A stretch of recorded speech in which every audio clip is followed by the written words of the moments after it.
The Crooked Anchor. Season 3, Episode 8, Pull the Geezer. Another day at the pub. It's 11 a.m. Brian, in his usual tweed coat and slippers that had long given up, strolls toward the Crooked Anchor with Gunther at his side and a newspaper in hand. The village is quiet, save for a low growl of distant tractors and someone arguing with a cow.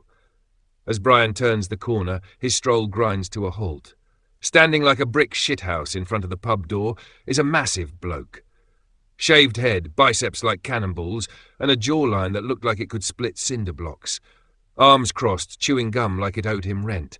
A thick, chain-smoking energy surrounded him. "The hell is this now?" Brian mutters. Gunther stops beside him and squints upward, visibly unimpressed. Brian steps forward. "All right, mate. Just need to get in there for my usual." The bloke speaks, voice deep and full of gravel. "You got ID, sunshine?" Brian frowns. "I've been coming here since 1987. "Don't give a toss. Could be anyone, couldn't you? Knife in the sock, cosh in your pants. Show me proof or piss off." Inside the pub, Pete peers out the window. "David, there's a walking prison yard out front, blocking Brian." David groans without turning from his pint glass polishing.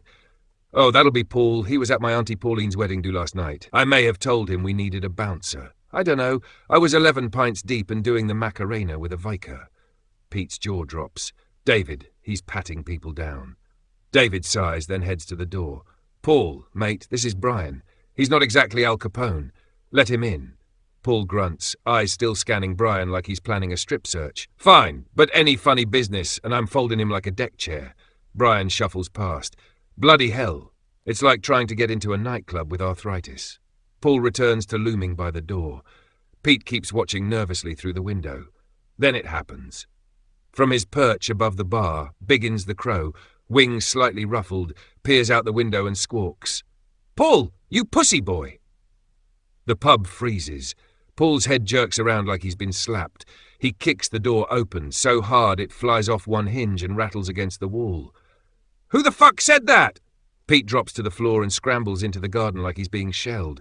Brian lifts his pint calmly. "Not me." David, visibly shaking, points to the bird.